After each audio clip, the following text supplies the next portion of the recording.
बिस्मिल्लाहिर्रहमानिर्रहीम। सारे मेरा भरावान मेरी तरफ अस्सलाम वालेकुम। तेरी मेरी की हुंदी है, धी ते जलिया धी हुंदी है।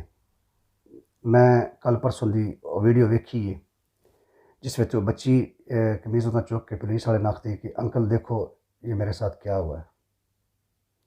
यकीन जानो मैं कि हर साहब औलाद शख्स वो ज़रूर रोया होना वो वीडियो वेख के, लेकिन गल है कि रोन पिट्टन नाल मसले हल नहीं होंगे। पाकिस्तान विच आए रोज़ जिनसी ज़्यादती के केस नाल सोशल मीडिया भरिया पिया।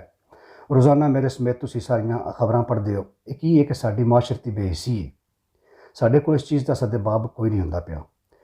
और जिस वे उस किसी भी बंदे नाल किसी भी खानदान माड़े नाल ज़्यादती हो जाती है तो साडे जिहड़े मतलब पिंडां दे बाइज़्ज़त शख्सियात और चौधरी जिहड़े ने वो जिहड़ा है उस ज़्यादती करन वाले मुजरम शख्स दे नाल रल के ते दूजे गरीब बंदे उत्ते जाके प्रैशराइज करते हैं। मुख्तलिफ तरीके नाल जिहड़ा है वो प्रैशर च लिआउंदे ने कि सुलह करे। ਇਹ ਕਿਹਦਾ मतलब है सब तो ज़्यादा ਜਿਹੜਾ कसूर ਇਹਦੇ ਵਿੱਚ ਇਹ ਉਹਨਾਂ ਚੌਧਰੀਆਂ ਦਾ, ਉਹਨਾਂ ਬਾਅਸਰ ਸ਼ਖਸੀਅਤ ਦਾ ਕਸੂਰ है। और वो भी समझो कि नाल इस जुर्म में बराबर दे शरीक ने।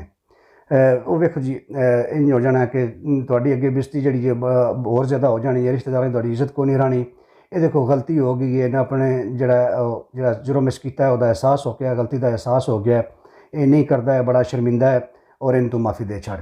लेकिन कभी किसी बंदे ये सोचा है कि जिस शख्स की 4 साला बच्ची या बच्चा उहदे नाल ज़्यादती हुंदी है या उहदे नाल जुल्म हुंदा है, उस वड्डियां होने तक उहदे ज़हन विच चीज़ां जिहड़ियां ने इंज बह जानियां ने कि खौफ दे तारी हो जाना। उस माँ बाप ते की गुजरदी होवेगी कि जिहदा बच्चा या बच्ची जिहड़ा इस किस्म के दरिंदियां दी दरिंदगी का शिकार हो जाए। सब तो ज़्यादा कसूर मैं समझना कि उन्होंने वडेरियां दा, उन्होंने चौधरियां दा और उन्होंने बाअसर शख्सियत का कि जिहड़े इन्हां बंदियां दी पुछपनाई करते हैं उन्होंने खुलियां छड्डदे ने।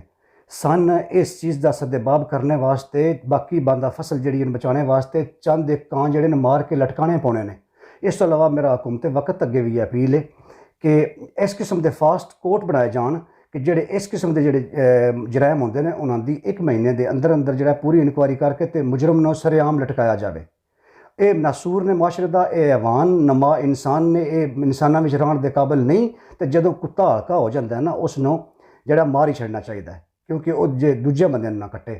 और बाकी ये कि रोण पिट्टण नाल, एहतजाज करन नाल, सोशल मीडिया ते पोस्टां लाण नाल और मेरे हर वीडियो बनाने नाल कोई नहीं होंदा। इहदे वास्ते सन अमली इकदामात करने पौने ने। अमली इकदामात ये नहीं कि गौरमेंट अगे अपील करो और गौरमेंट वास्ते दे अगे ये मुतालबात रखो और मुहिम चलाओ कि इस किस्म के कवानीन बनाए जान कि इस तरह के जिहड़े दरिंदा सिफत इंसान ने उन्होंने सख्त तो सख्त सज़ा दी जाए। क्योंकि ये लोग जिहड़े ने माशरे विच वेखो ना हुण सप जिहड़ा है वो तुसीं लभदा राह च मार छड्डदे हो, कुत्ता हल्का हो जाता मार छड्डदे हो, क्यों मारदे हो कि अगों दूजे ना वड्डे। ठीक है, लिहाजा मैं उस पुलिस वाले जिहड़ा है वो खराज अकीदत पेश करना कि जिस अपनी और अपनी बेटी की जान जिहड़ी हथेली ते रख के ते किसी दूसरे शख्स जिहड़ा है उस ओहदी इज्जत वास्ते उस इतना स्टैप लिया है और उस दरिंदे ओहदे इंजाम तक पहुँचाया है। इस तरह का जज्बा साडी पुलिस के जवानों में भी होना चाहिए और साढ़े अंदर भी होना चाहिए।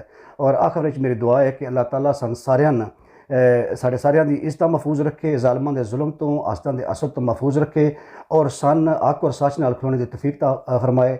खुश रहो, आबाद रहो और पॉजिटिव रहो। Thank you. अल्लाह हाफिज़।